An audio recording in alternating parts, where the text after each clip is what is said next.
Hi అండి, welcome to శేఖరంలో vlogs. నేను మీ భార్గవి. ఎలా ఉన్నారండి? అందరూ బాగున్నారా? మేమందరము కూడా చాలా బాగున్నామండి.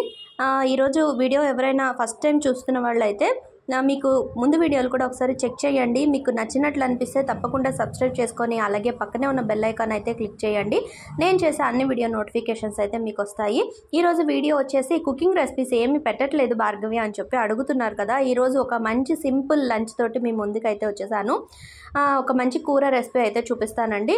ఉల్లిపాయలు వెల్లుల్లిపాయలు లేకుండా చక్కగా 10 నిమిషాల్లో ప్రిపేర్ చేసేసుకోవచ్చు అండ్ హెల్దీ కూడాను.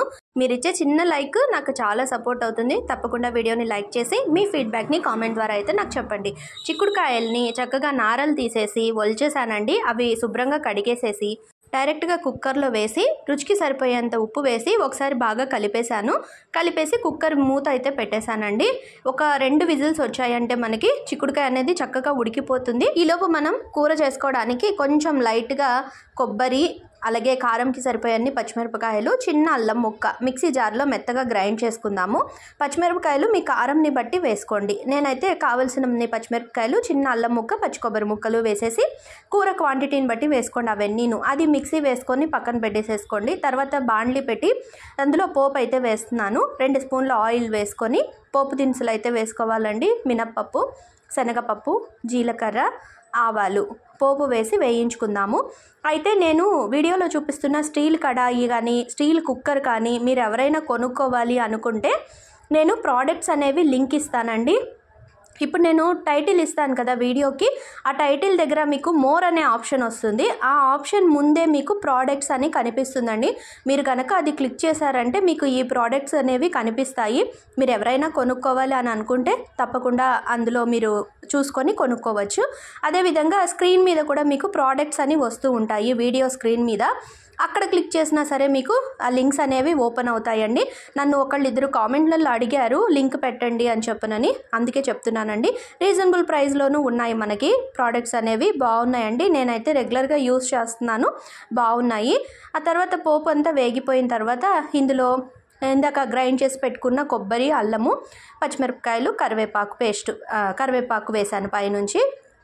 పచ్చి కొబ్బరి పేస్ట్ ఇందులో వేసేసి 1 నిమిషం వేపుకోవాలండి. ఒక 2 ఊరికే జస్ట్ అలా వేయించేసేసుకుంటే సరిపోతుంది. ఎందుకంటే ఆ పచ్చిమిరపకాయల పచ్చిదనం అనేది పోతుందన్నమాట. తర్వాత మనం ఉడికించి పెట్టుకున్న చిక్కుడుకాయ చూసారా, అసలు నీళ్ళే లేవు. అదేవిధంగా అడుగున మాడిపోలేదు. జస్ట్ కుక్కర్లో వేసి రుచికి సరిపోయేంత ఉప్పు వేసి ఒక్కసారి మనం కలిపేసేసి కుక్కర్ 2 విజిల్స్ రప్పించామంటే చక్కగా ఉడికిపోతాయి చిక్కుడుకాయలు. మనకి పొడిలాడుతూ ఉంటుంది కూర. అదేవిధంగా గింజ కూడా ఉడుకుతుందండి. మనకి ఉడకదు అనే సమస్య అయితే ఏమీ ఉండదు. ఈ విధంగా నేను పసుపు కూడా వేశాను పోపులో. వేసేసి ఆ ఉడికించిన చిక్కుడుకాయలు కూడా ఇందులో వేసేసి ఒకసారి బాగా కొబ్బరి అంతా కూడా చిక్కుడుకాయలకి కలిసేలాగా మనం స్టవ్ని సిమ్లోనే ఉంచుకొని జాగ్రత్తగా కలుపుకోవాలి. ఇక్కడ మీకు ఇంకొక చిన్న టిప్ చెప్తాను. మనం కలిపే గరిటని బట్టి కూడా కూర అనేది ముద్ద అవుతుందా, పొడిగా వస్తుందా అనే విషయం కూడా ఆధారపడి ఉంటుందండి.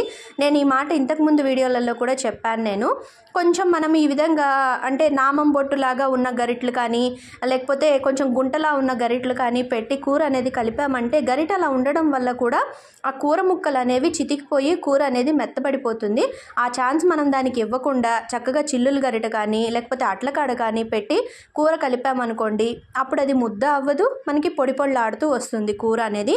నేను ఎక్కువగా చిల్లులు గరిట, అట్లకాడే యూస్ చేస్తూ ఉంటాను. 90% చిల్లులు గరిట వాడతానండి. కూర అనేది మనకి ముద్ద అవ్వకుండా చక్కగా పొడిలాడుతూ వస్తుంది. నేను స్టవ్ని సిమ్లోనే ఉంచేసి ఒక 2 నిమిషాలు అడుగు మాడిపోకుండా, అంటే కొంచెం స్టీల్ మూకుడు కదా, ఎంత జాగ్రత్తగా ఉన్నా కూడా మనకి ఏంటంటే అడుగు మాడిపోతూ ఉంటాయి. అందుకు మనం కొంచెం జాగ్రత్తగా వేయించేసుకోవాలన్నమాట. ఒక 2 నిమిషాలు కలుపుతూ వేయించేసామంటే స్టవ్ని సిమ్లోనే ఉంచి ఆ కొబ్బరే కానీ పచ్చిమిరపకాయలే కానీ పచ్చివాసన అంతా పోయి ఆ కరివేపాకు ఫ్లేవర్ అనేది మనకి కూరకి పట్టి కూర అనేది టేస్టీగా తయారైపోతుంది. అందులోనూ మనం లైట్గా అల్లం వేసాం కదా. ఇప్పుడు ఏంటంటే ఈ చలికాలంలో కొంచెం అల్లం అనేది రెగ్యులర్గా వాడుకుంటే హెల్త్కి కూడా మంచిది. ఊరికే జలుబులు దగ్గులు కూడా రాకుండా ఉంటాయని చెప్పి ఈరోజు చిక్కుడుకాయ కూరనైతే ఈ విధంగా చేశాను. అదేవిధంగా ఇక్కడ వచ్చేసి దోసకాయ పప్పు కూడా చేశానండి. ఇంకా సింపుల్గా దోసకాయ పప్పు, కొబ్బరి పచ్చడి కూడా చేశాను. కొబ్బరి పచ్చడి రెసిపీ కూడా చూపించమని చెప్పి నన్ను కామెంట్లలో అడుగుతున్నారు. రేపటి వీడియోలో తప్పకుండా కొబ్బరి పచ్చడి నేను ఏ విధంగా చేస్తాను అనేది మీతో నేను నేను షేర్ చేసుకుంటానండి. ఈరోజు లంచ్ వచ్చేసి సింపుల్గా కొబ్బరి పచ్చడి, దోసకాయ పప్పు, అదేవిధంగా చిక్కుడుకాయ కూర అండి. సింపుల్ వీడియో తోటి అదేవిధంగా సింపుల్ లంచ్ తోటి మీ ముందుకు అయితే వచ్చేసాను. పెద్ద కుక్కర్లో అన్నం పప్పు పెట్టేసేసుకొని ఇటుపక్క చిన్న కుక్కర్లో చిక్కుడుకాయలు పెట్టేసేస్తే ఆ కుక్కర్లు 2 వేడి దిగే లోపు కొబ్బరి పచ్చడి రెడీ చేసుకున్నామంటే 45 నిమిషాల్లో మంచి లంచ్ అయితే ప్రిపేర్ చేసుకోవచ్చు. ఇలాంటి వీడియోస్ ఇంకా చూడాలనుకుంటే లైక్ చేసి సబ్స్క్రైబ్ చేసుకోండి. బాయ్.